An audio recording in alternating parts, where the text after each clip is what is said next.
Welcome to the Life as an Observer podcast. My name is Ryan Bean. I am your host in self-observation.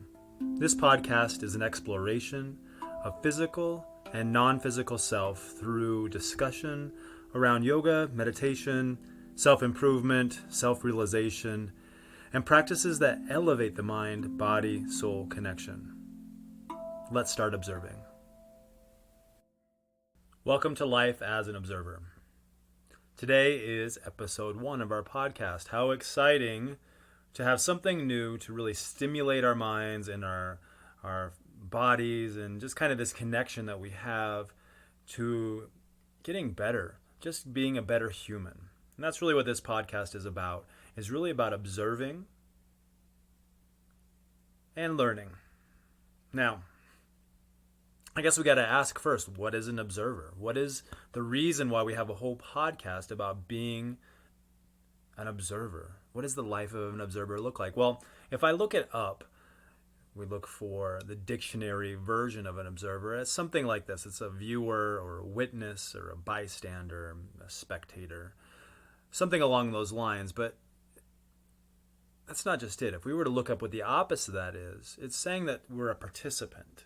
So life as an observer, in the way of your healing, in the way of your growing, in the way of your spiritual path, is really saying, I am not the participant here. I am merely watching, viewing, and am able to view this from a very long view, separating myself from the acts, separating myself from the situations.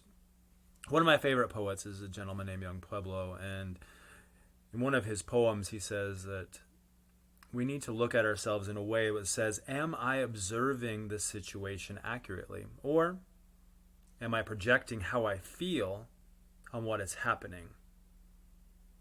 It's a really interesting concept to say, I'm feeling these sensations in my body, I'm feeling my mind getting activated, I'm seeing this situation, but am I seeing it accurately? Or am I simply just projecting all these feelings that are being produced within my body through my endocrine system, the chemicals being produced in a way if I was anxious or stressed? Maybe the adrenaline being pumping through my body as I'm observing a situation, but then I'm reacting. So what we really need to say is, what can we observe? What can we observe to get to know ourselves a little bit better? Well, first, we really just need to observe our interactions. We can look at the things that we're doing on a day-to-day basis, how we drive to work, how we get ready in the morning, how we make our meals, how we interact with our family, and all of our interactions, personal, professional, and just kind of looking at them from a very long view again, saying, how are these serving me? How am I serving them? Are they necessary? Or am I simply caught up in this relationship, almost like a sharing and taking from each other in a way to sustain ourselves to normalcy? Now, another thing we can begin to witness or observe is how we feel. I do this one a lot. This one is one where we say, I feel these sensations coming up in my body, and I'm recognizing that they're there. And just sitting with that. Not trying to change it, not trying to make it anything different. Just simply saying, I see you, I feel you. And we can begin to say, okay, that feels like stress. Okay, that feels like anger. Okay, that feels like happiness. It feels like all these different things. So here I am, observing how I feel. Another thing we can begin to observe is the energy that surrounds us as we enter a room. Not just our own energy, but that of others. Now, we've certainly come into a room when there has been an argument that has happened, we just missed it, and the energy feels very tense. It feels very, maybe almost angry. So we observe that, and instead of letting the energy take us away and change our state of being, we can observe it saying, something has happened here. I'm coming in at the end of it. This is what's happening in this room, and it has nothing to do with me. Maybe that energy in the room is from another person, or maybe it is residual from what has happened in the room. Sometimes we feel a sense of calm as we come into someone's meditation space, or we feel that maybe going into a house of worship. Or maybe we feel a little tense as we go into a room that maybe is dirty, or the bed's not made, or there's just something out of place. We can observe that and not take it personally, just begin to observe. Now, how do we go deeper into this? How do we take this information that we have, that we are not always the participant, that maybe we are just simply the observer? How can we go deeper and really learn from this and use it as a tool? Well, I am prompted to talk about the story of Mara and Buddha. Now, those who know this story well may find this as a reminder, and those who haven't heard it before may be learning from the Buddha's teachings.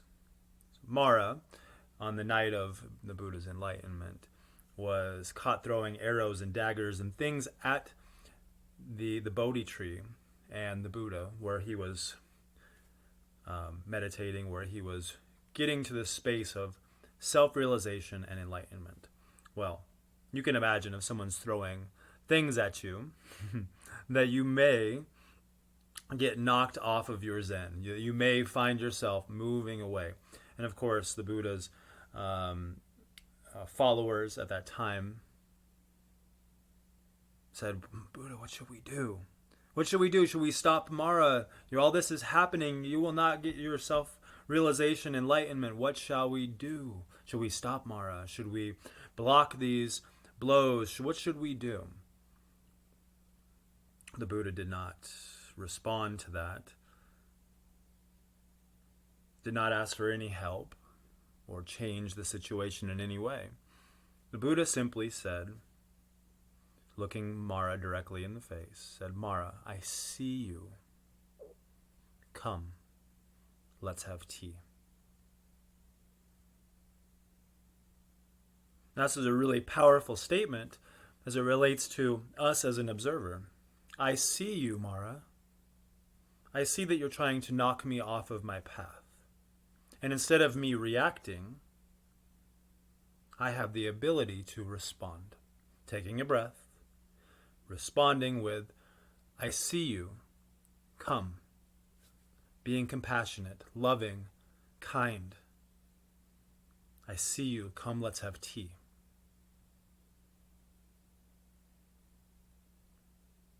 What this does is it takes the power away. It removes the power struggle.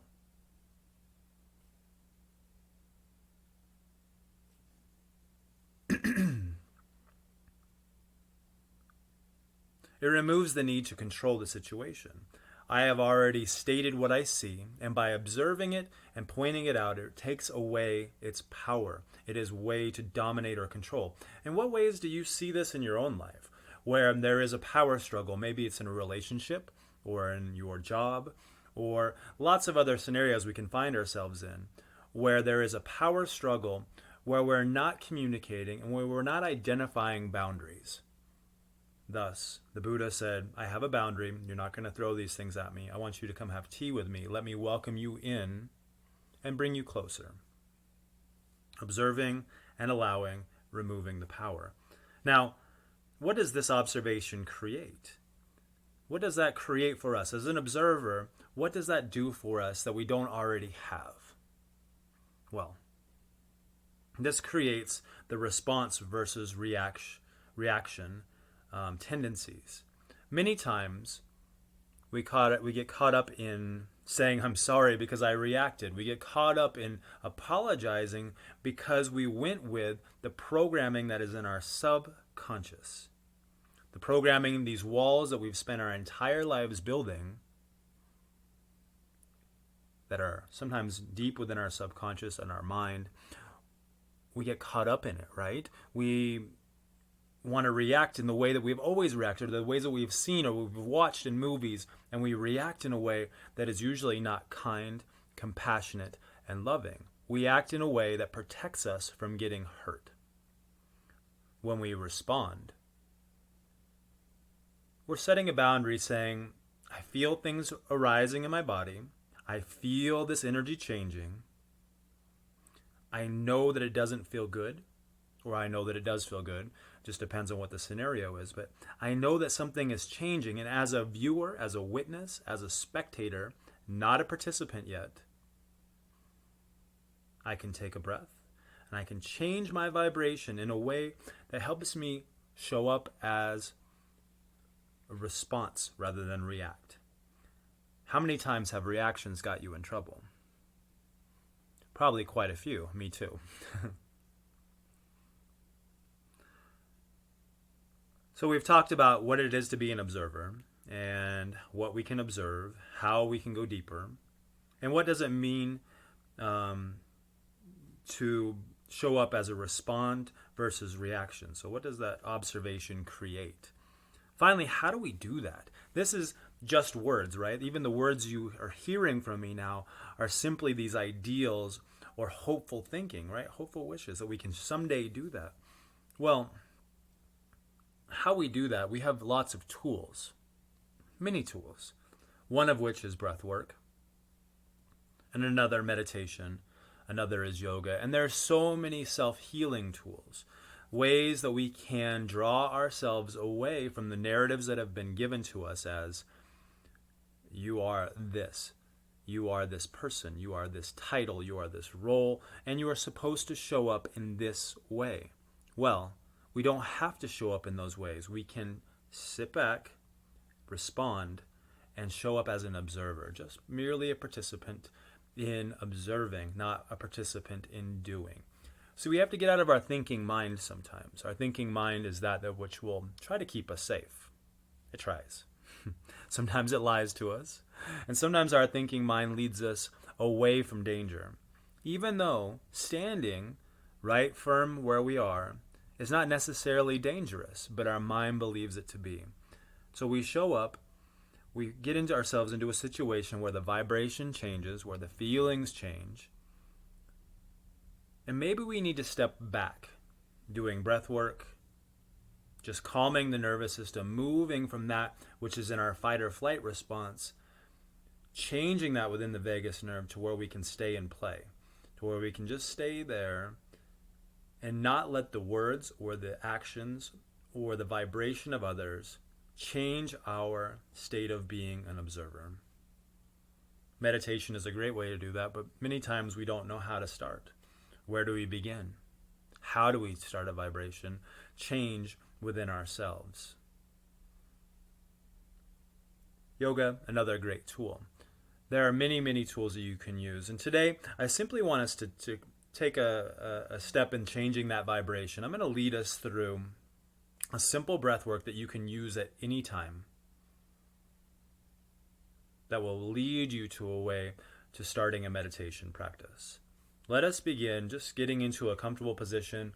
It can be laying down or it can be seated.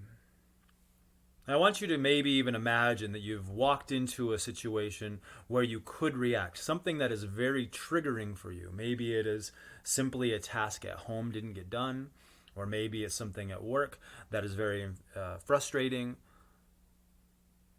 And instead of doing what you have always done, which is maybe react or talk or argue, take a step back.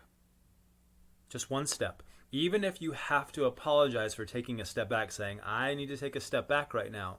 I want to have this conversation, but first, let me observe. Let me observe what I'm feeling and thinking before I show up. Doing so, I use a simple technique called box breathing. Now, box breathing is simply just breathing in, holding, releasing, and then holding again, making this box shape with our inhales, exhales, and holds. Doing just a couple rounds of this can bring you into a space where you can show up as an observer. Practice with me. Let's all exhale all the air. Exhale all the breath. And showing up here, maybe you bring your hands to your belly or leaving them in your lap. Maybe just close your eyes here. I want you just to see if you can take a breath in for the count of 4, 3, 2, 1. Now hold. 4, 3, 2, 1. Now release. 4, 3, 2, 1. Now hold. 4, 3, 2, 1. We're going to extend the breath to 6. Breathing in through the nose. 6, 5, 4, 3, 2, 1. Now hold. 6, 5, 4, 3, 2, 1. Now release. 6, 5, 4, 3, 2, 1. Now hold. 6, 5, 4, 3, 2, 1. Breathing in for 6.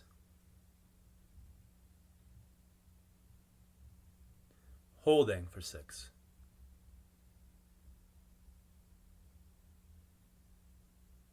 Releasing for 6.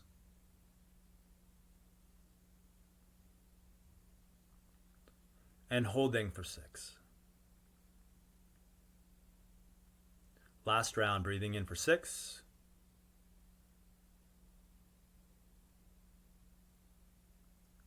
Holding for 6.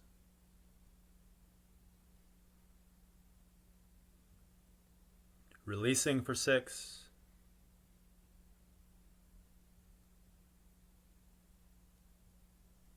And holding for 6.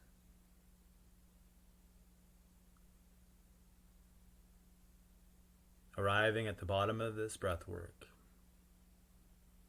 You can do as many rounds as you like. You can increase the count to 12 or whatever it is that you need to take a step back from the situation, and you can really go into observing the situation accurately rather than projecting on how you feel on what is happening. Use this as a tool to help you show up as life as an observer. Thank you for joining today. Look for weekly episodes on life as an observer. You can find me on my social media pages as Ryan Bean Yoga or on meditation apps as Ryan Bean. Thanks you for joining today. I appreciate your attendance to today, being an observer with me. See you next week.